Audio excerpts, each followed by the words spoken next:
Hi everyone, it's Mike from Order Flows and welcome to the Order Flow Dynamics course module number 5. It's about fresh money in the order flow.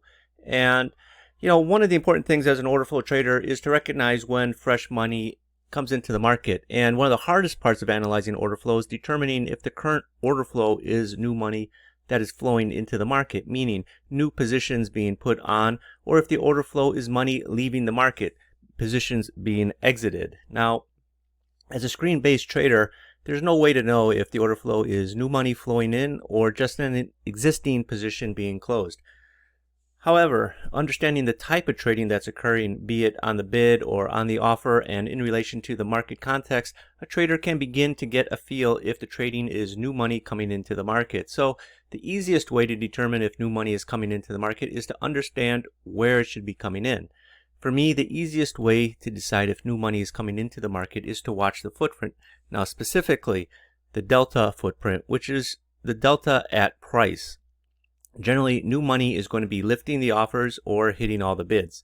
I also look for the market to turn delta bid at new highs or turn delta offer at new lows. So, what do I mean by the delta footprint? So this is the delta footprint. It looks a little bit different than your normal footprint chart, and the main difference is it's just telling you what the delta is at that particular price level on the horizontal, not the vertical. Not the two-way auction.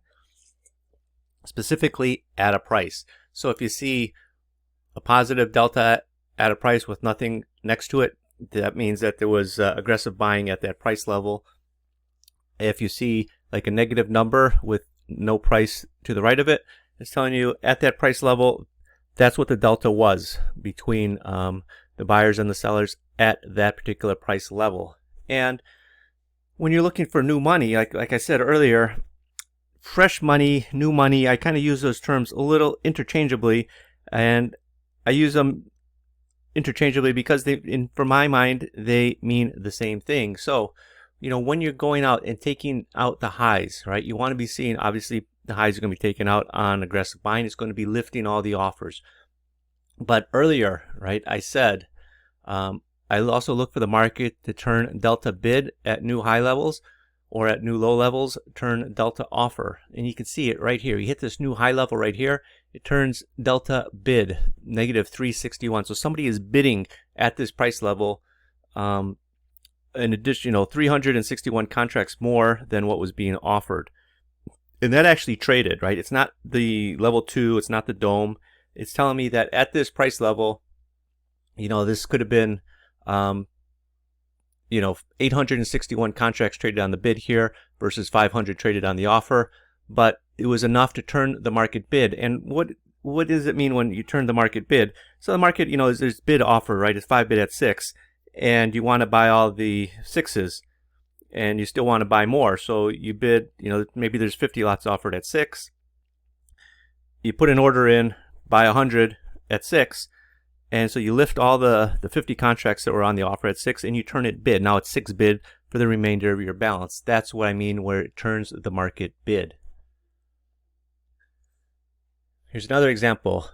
Obviously you're taking out all the offers on the upside. Then the market turns bid here, 134, 112. It's another 266 here. It's not just turning a bid on 10 contracts, 12 contracts. It should be a solid number. In this case, 100 is definitely solid. 200, even more solid. Earlier, the previous example was 361. That is strong buying. That's new money coming into the market. Market's going up here. You can see it's turning bid 99 here, 71 here. This is crude oil, so the numbers are different than, say, on E-minis, right? You can't say, well, it's got to be at least 100 contracts on this particular market, and it doesn't really trade that big size. If it was something like euro currency, to expect, market to turn bid for, balance of 100 or more is probably not going to happen. But on E-minis, it happens pretty regularly. On crude, the borderline is, 50 to 100, but you see, turns it, here's 99, here's 71, up here is 119, so they're turning the market bid. They're lifting the offers, bidding over on a market that's selling off. This is crude oil. You see all the bids obviously getting hit as the market's going down, but I'm looking for where it's turning offered. You know, here's 87, here's 49, here's 42. You know, up here at the beginning of this move when there's still more to that move coming down. Okay, now notice, right, we come into this low. I said my note here was not strong selling into the low, looks mixed, meaning the market may bounce off the low. So it's coming down. You know, there's some strong offers here. 156, 184, 124. All the bids getting hit. All the bids basically getting hit. All the bids getting hit. When you get down in here, there's some very strong bids here. You know, it's 233, 156, 250. Market just can't get past there. Now remember what I talked about when I was talking about vertical versus horizontal market activity. What stops a vertical move is liquidity, resting liquidity. The market is running down here into resting liquidity, and then you start seeing the opposite happening. Market starts getting lifted, right? All the offers basically getting lifted here. Turns bid 197 here. Market's next bar, mostly all the bids getting lifted here. And when you see it turning bid here, it's 169, it's 146. You know, the next bar comes in, comes off a little bit, but you see more supportive buying coming in here. 275, 83, 142. 106. So while there was strong selling on the way down, when it hit that low, the market reversed and started going back up.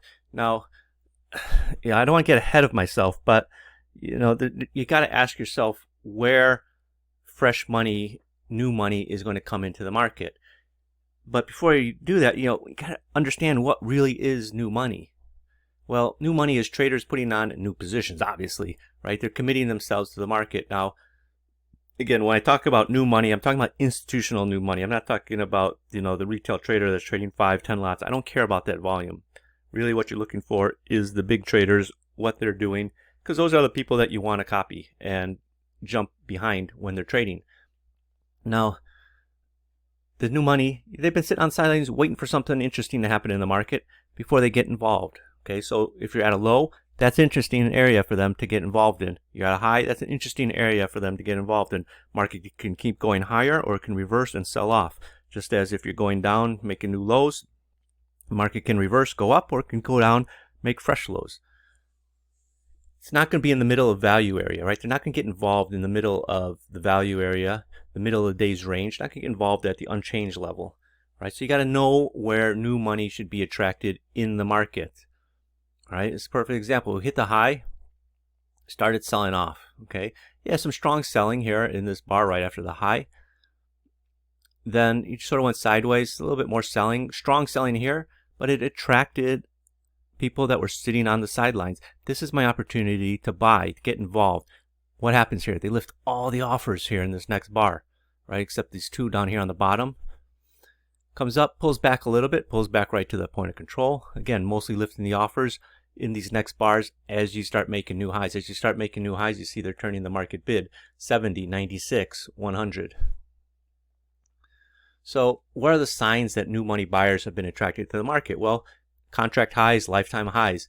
Now, people say, well, you know, who wants to buy a contract high, lifetime high? Trust me, markets make new highs all the time, okay? And often, you know, the high from a certain day gets left in the rearview mirror as the market keeps making higher highs and higher highs. You know, it's most traders tend to just be focused on the main contracts, right? E-minis, crude oil, bonds, euro currencies, but there's so many other contracts out there. You know, there's a good solid 40 to 50 contracts just in the US alone that are available for traders to trade. And at any given moment, one of those contracts could be making a new contract high or a new contract low. You know, don't think that the world just revolves around the E-minis or the mini NASDAQ or the Dow or the euro currency. There's so many other contracts available for traders to trade. You know, other areas could be the overnight high or the daily high. You know, initiative buying, which I'll be talking about in module 7. Buying above value, you know, that's where new money buyers, right? I'm talking about buyers could be attracted to the market. I should have put in there the lows as well, right? The daily lows can attract buyers as well, new money buying. And you must look for these new, for the new money in the market, right? Don't assume that if we hit these levels that new money automatically appears. Not always, you know, we can hit a contract high and the market just drifts sideways. No new money coming into the market, right? That's what happens when the markets sort of go into consolidation. There's no money in there. I mean, in the sense that that's going to drive the market in a direction higher or lower. Now, for sellers, new money sellers, it's sort of the opposite, right? It's going to be contract highs, lifetime lows. They keep the trend going, right? Overnight low, new daily lows. Again, also the highs. I should have put that in there in both of them. I'll add it there because I don't want you to think that it's just restricted to one or the other, right? Because sellers come in at the highs, new money sellers come in at the highs, people waiting for the market to hit a level, and just as buyers wait for the market to sell off enough before they start buying. But again, where value is, right? If it's going to be initiative selling, right? Got that slide mixed up. The initiative selling is going to be selling below value. But again, I'll be talking about initiative activity in module 7. And again, you got to look for the signs of new money coming into the market. But what I'm going to show you in this module is how to recognize the new money. Now, another area where you're going to see new money coming into the market is when it's testing supply and demand, right? What do I mean by testing? I mean the market testing supply and demand. But when you're talking about supply and demand, usually where is supply and demand? It's at the highs or at the lows. So you got to be asking yourself, is demand coming in? Is supply coming in? How can you tell? You look at the delta. That's why I always spend a lot of time talking about delta. And when you're looking at a delta footprint chart, it's sort of, for a lot of people, they say, well, I see the footprint, the volume footprint, and it really opens my eyes to everything. Then they look at the delta footprint and it's like, their mind gets blown because now they're able to see the inside of the market, because they're able to see where the new money is coming in. You can see here it's just getting all lifted. You're testing the new high, clearing it, blowing it away. I just want to talk about, you leave the high in the rear view mirror, right? And you just keep going higher, higher, higher, higher. Right, this is another example, right? This is where you have to be careful though. Resting liquidity, again, stops vertical moves, right? But sometimes you get past it, right? You can see we hit this high, 200 contracts trade, 221. You get past it, you squirt up, but it's exhausted already, right? The new money is just enough to get it through, and then it comes off. It has to rest a bit to get them interested in it some more. Because often if it's new money coming in, hey, I'm buying it here, I'm buying a boatload here at 1786. Market starts its move up to 1788, starts coming off. Then the broker calls up, hey, you want to buy any more? And where are we trading at? Well, it's trading 1785. Sure, let's get in, buy me another 200 contracts. Market starts working its way back up. You see it gets past 100 here at 1785. But be careful, okay? Because you want to see follow through, right? If you get that initial move but no follow through, it's either going to go sideways or come off a little bit more and perhaps stop you out. Follow through is important. Here you are testing a high with high volume, right? Here, boom, look at this. You're just chugging along, volumes average 200, 400, 400, 1400, okay. Then boom, 2000, 1800, 2400, 1400, 2700. Very strong buying coming into the market in terms of volume, right? It's mostly trading on the offer side. It gets up some decent bids in here. Or you can even see the market is rallying up on some negative delta, in the sense that there was some strong supportive buying here. Look at this, minus 184. They turned the market bid, right, as you get up higher. All right, here you can see this bar. It's a green bar, but what happened is market traded higher, poked up here, and then sellers started coming in, but buyers are stepping up. The new money coming into the market to support the market right in here. They're selling, all these sellers are selling into these bidders right here, right? You end up with negative delta. Market turns around, goes a little bit higher, right? Higher some more. Still the bidding in here in the next bar. You can see as the market keeps running up. You see over here, new high level, 111 contracts right here on the bid side. Now, here we are at the low, right? Again, At a low, you could attract new buying because, people think, yeah, the market sold off enough, I can start buying. All right, like if you watch the movie Trading Places, at the end when they're trading orange juice, right? They're waiting for the market to sell off, before they start covering their shorts. What's happening here? Market's selling off, selling off, selling off. Boom. Okay, yeah. Flip the switch. Let's start buying. Computer says to start buying. Start lifting all the offers. Look at this. They turn it bid. 308 contracts right in here. Support the market. Boom. They get filled. Market comes off a little bit. Market starts again lifting more offers in here. All the offers. Right. A small bid in here of 38, net 38 in the delta. Okay, so when new money comes in at lows, you often think of buying opportunities, bargain hunting. But then it might be new sellers, right? It's an obvious place for fresh money, new money coming in. So what do you got going on here, right? Market's selling off, right? Oh, look at that, hitting all the bids, right? But market's going up, but it's people offering out down here, 48, 81, 125, 228, hitting the bids. Every time it starts coming back up, there's some strong offers. 438, 348, 102, 255. So, even though the market is trying to go back up, there's still people offering it out here enough to drive it down. Yeah, the trades here 348, then they just hit all the bids. Right? Market starts coming back up, trades 102 over here. Then they basically hit all the bids, 81, 35, 362, right? And market continues on down. So, at a high, when supply comes in, that's not new money, right? Supply was purchased earlier. What you see is profit taking. So does that mean that all selling at highs is not new money? No. New money can come into the market in the form of fresh money, right? It's not supply in the market in the supply and demand sense, right? When you think of supply and demand, sort of, left and right hand, what you're seeing is two different types of selling, right? You can see profit taking, right? If you got long earlier, you're at a high, that's not people distributing, that's not new money because you're already in a position, right? New money is money that's been sitting on the sidelines thinking we're at a high level, I'm going to start selling. So it's slightly different in the paradigm of supply and demand. So there's two different types of highs you got to think about. One is a supply high, which is when people come in and have bought earlier and they're starting to sell, right? They're long and okay, it's a great level, I can start getting out. And there's what I call a retreating high, which is kind of like, think of it as resistance, okay? I call it retreating high, but it's more of a resistance high. A supply high is formed as the market is rallying and running into strong offers, right? Why? Is because this is often profit taking from lower levels. Right? You see buying imbalances and strong delta, but the market does not go any higher. So it's the signs of a supply high. This strong offer volume traded on the way up to the high. POCs appearing near the top of red candles.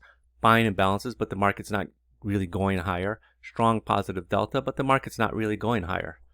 Versus a retreating high is slightly different. It's still a high, but sort of the way it's made up is different. It will often come in after a high is made as sellers are attracted to the market. This is fresh money coming into the market to take advantage of the market getting ready to sell off.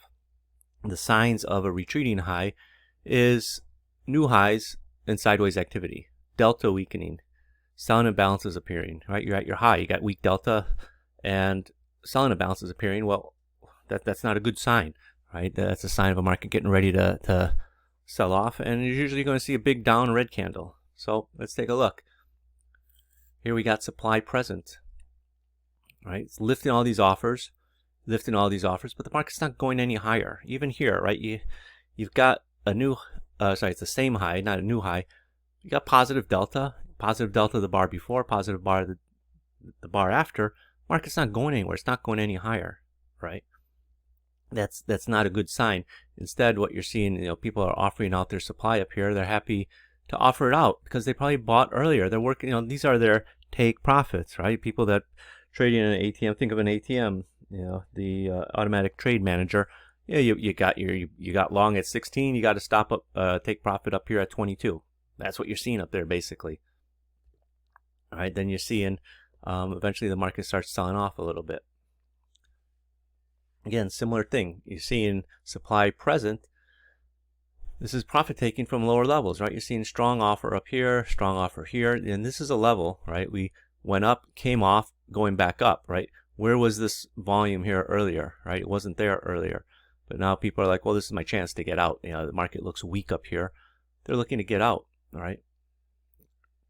The market sells off a little bit after we hit that second high. Now, here we are, right? If you're using the order flow trader software, right, you're familiar with prominent points of control, which indicate supply. You know, it's a resistance level in the sense that, you know, markets, you're looking for the market to come up here and reverse. Here we are, market going up, and you see some strong offers here: 2,200, 700, 1,700, 3,500, 4,400, 1,700, 3,000. Right? So, you know, as this market is going higher, you know, people are realizing, hey, you know, I should start working some offers, work my way out of my longs from earlier, right? As we start to come off here, you know, people start hitting the bids, right? Resistance selling coming into the market. Now, support is, you know, when you see the market make a low, right, you're going to be looking for a support. Okay, and what you like to see is after you see support, you want to see people start lifting the offers, because it's one thing to have support in the market, but then you're going to want to see aggressive buying coming in. And again, looking at a delta footprint chart is a lot easier to see sometimes than on a volume footprint chart. So as the market makes this new low here, you can see the volume. Look at that delta here, minus 3,600. So you know there was a very strong bid in the market here. Market turn around, lift the offer, lift the offer, lift the offer. Next bar, offer, offer, offer, offer. Yeah, market comes down again a little bit, and then you get offer, offer, offer, offer, offer, offer, offer. Here you have strong bid, strong bid. Okay, so you're starting to string, you know, 4 out of 5 bars are extremely bullish in terms of the order flow delta and the footprint. Okay, so you got to learn to look for things like that in the market. You know, if I can convince one person to start using the delta footprint chart, and you know, and that's all they use and become successful, then I'm happy. You know, but it's something that you have to make the adjustment to. Just because I say, you know, take a look at the delta footprint chart, you know, then don't spend any more time with it. Spend a few days with it. Spend a week or two. You know, on the weekend, look at all the charts you looked at for the past week on a delta footprint, and you're going to be able to see these areas where the new money is coming into the market. Okay, so here we hit our high, right? We got some resistant volume, right? This is the market resting liquidity, stopping the vertical move. And then what happens? We hit that high. Basically, over the bar with the high and the next bar, it's basically just all the bids getting hit. Boom, boom, boom, boom, boom, boom. And then the market sells off. Right? This was the area. This is the 2 bars telling you to get short. I'm not saying you'd get short up here, you know, right at the high. No, in here, this area where it's going sideways, you know that there's strong selling coming in. That, you know, honestly, if this market sort of rotated back up to around this 25 area in here, you'd probably still see this selling coming in to move it down. But you just sort of going here sideways horizontally, that's your opportunity to get short, you know, 15 area. You're not going to get short at 25. That would be a gift. But, you know, if the market rotated back up, you'd probably see the same selling coming in. You know, but you're getting short at 15, you know, move down to the figure down here. Okay, here's a 4 range chart, a little slower chart. But again, you know, you hit the high, and then the aggressive selling just comes in here. You know, here you had some aggressive selling, some buying came back in, but then just met more aggressive selling. And then a bar later, more aggressive selling. All right, so you got 1, 2, 3 very, you know, in this bars also, half-half, same with this half-half. So out of these, what was that, 6 bars, you got 3 definitely bearish bars. New money just all hitting the bids, all hitting the bids, all hitting the bids. Here, you know, this bar is mixed, this bar is mixed. This bar, it can go either way. You can say, well, that's bullish because, you know, you got some supportive buying in there. Okay, fair enough. So out of 6, 3 extremely bearish bars, all hitting the bids. two bars that are kind of mixed here. This is a doji bar, and this is a this one's just mixed both sides, and this one, call it bullish. So 3 bearish, 1 bullish, 2 nothing, right? So what do you think the market's going to do? It's more inclined to sell off and get a move from 50 down to about 42, 41 down in here. We went lower, but that was your sign in there. Now there's different types of lows. I sort of talked about lows. I threw in a slide about the lows just now, but there's different types of lows as well, right? Support lows and demand lows, right? Which sort of run opposite to the types of highs I just explained.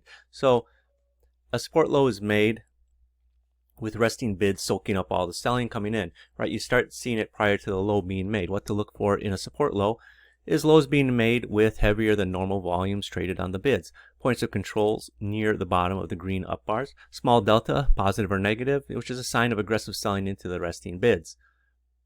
Demand low occurs when the market has been selling off and now new money is coming into the market to lift the market off the lows. It's often seen with lack of selling. So what to look for in a demand low is lows being made, volumes on the offer being lifted stronger than volumes being sold into the bid consistently, volume distributed throughout each bar, buying imbalances.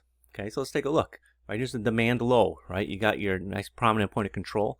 Market starts working its way back up. Now this is a volume footprint chart, and like I said, it might be a little bit hard for you to see it on there. That's why I say go to a delta footprint, right? That's the same bar here. This one is this one right here. So you can see it's running into support, then all the offers getting lifted. Most of the offers getting lifted here, just about all the offers getting lifted there, right? It's coming in right off the low. Again, same thing as a footprint chart. Might be hard for you to notice, right? This is why I say shift your chart to a footprint chart, a delta footprint chart rather. So you can see here, right up off this low here, you can see the offers getting lifted. Even here, you can see the offers getting lifted, right? All here, all here. Yeah, market came off, sold off a little bit, made a new low by 2 ticks. Then the new money's coming in here, right? You started to see it earlier here, but there's still just a little bit of selling left, and then it hits that new low. But again, you're seeing the same thing here, here, here that you saw here, here, here. This one actually looks a little bit better because you have that volume in here, but whatever. This is supportive volume, which is also bullish. So you got a little bit of a move, come back down. Okay, let's try it again, and then you get the move you're looking for. Again, support low, resting bids are absorbing the buying. And again, for some of you, it might be a little bit hard noticing it on a normal volume footprint chart. That's why I suggest going to a delta footprint chart. Here you got all the mid side being sold into here, 224, 808, this whole bar, right? Then you start seeing more lifting, supportive buying, right? So I talk about supportive low, right? As the market's going higher, you have supportive, support. All the prices at the low and below in each bar that's traded there, it's all supportive buying, right? You don't see people more selling in here, offering it out. All support here, here, here, here, here, here, here, here, right?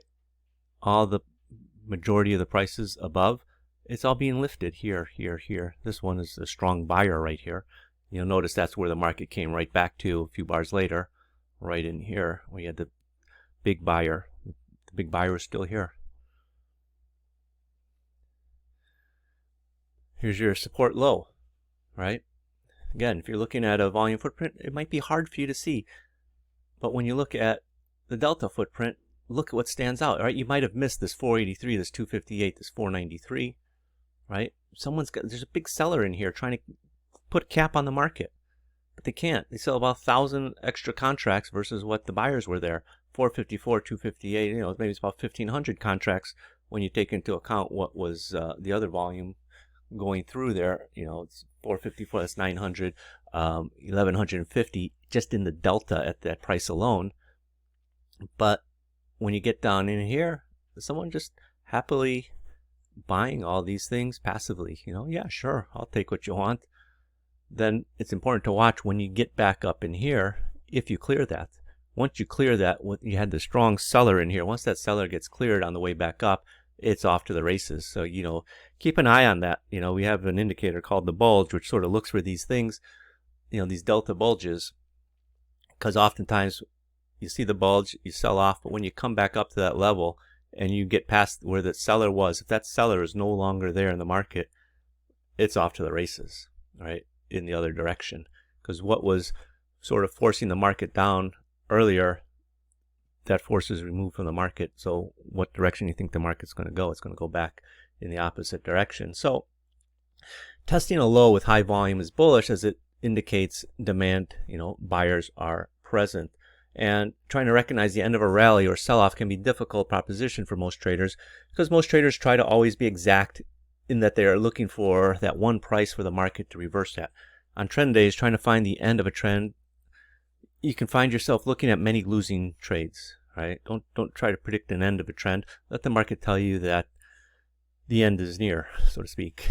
However, there are clues in the order flow when coupled with common sense that can help you determine that the end is near, right? The end of the trend. So remember, markets can and do move on light volume, but when you start seeing heavy volume coming in during a market rally, keep an eye on the order flow for potential top forming. Ask yourself, is the market still making new highs or going sideways? Resistance coming in, and are sellers being attracted at these new high levels, right? The bid volume and the offer volume, as well as the delta, will help you determine the type of high that's forming. So where it gets tricky is when you see aggressive selling on moves up and aggressive buying on moves down. Now, this is often early institutional activity, but when you see institutional selling as the market trades the highs, often a cap is being put on the market, just as when you see institutional buying coming into the markets as the market making lows, a base is being put in. So this is going to come in before the high is made or before the low is made. So let's take a look. Aggressive selling going into the highs, the 836, the 174. Then we just sort of go sideways, come off a little bit. More aggressive selling, the 1109, the 722. 735 finally takes over and comes off.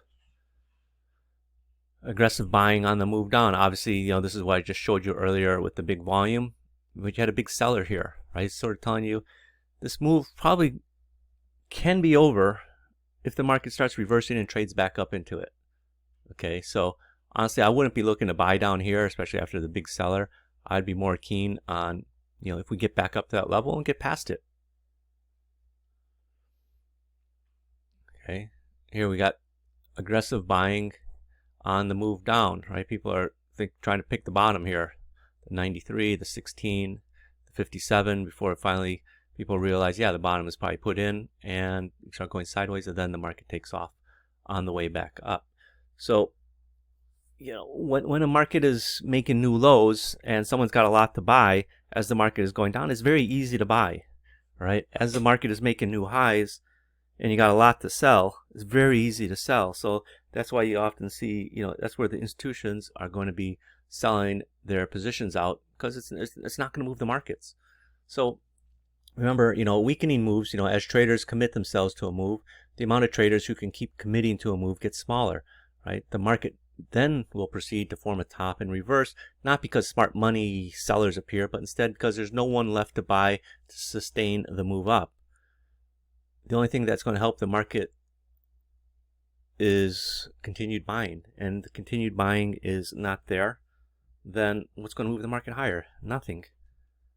The opposite would be true on a move down. If the sellers are no longer there, just as the sellers that were here, if they're no longer there, who's going to move the market lower? They're done selling, right? The market is going to automatically snap back, right? Because there's no more interest in sellers, right? Who's selling? Nobody, right? That's why the market's going to go back up. So, I'll just give you something to think about, on a commercial side, because I spent many years on the commercial side as a trader with Cargill. And, how commercials think, it depends on the commodity. A gold miner may sell into a rally not because he thinks the market's going to sell off, but because he has inventory to sell, right? He could be selling some of his future production to lock in profits, but he's not necessarily getting short. Okay, this is how commercials, right? Because, everyone lumps in commercials and institutions, like the banks, in the same group when they're really not. A producer, right? Someone that makes chocolate bars. will buy into a downward move, whether it's cocoa or sugar, because it lowers his input costs. He's not going to lower the price of the chocolate bar, but his variable cost is going to be lower. He's going to have more profits, so he's going to be happy. So he's going to buy on the move down. He's going to be working bids on the move down, not necessarily to support the market. It's more in his favor if the market keeps selling off, because that's his variable cost, right? So he can get his ingredients cheaper. So, try and get your head around that. Again, it's not something that people really talk about, because, you don't really hear a lot of commercial traders that, go on to start hedge funds, but there are some. And, their thinking is a bit different than, former bank traders that start hedge funds.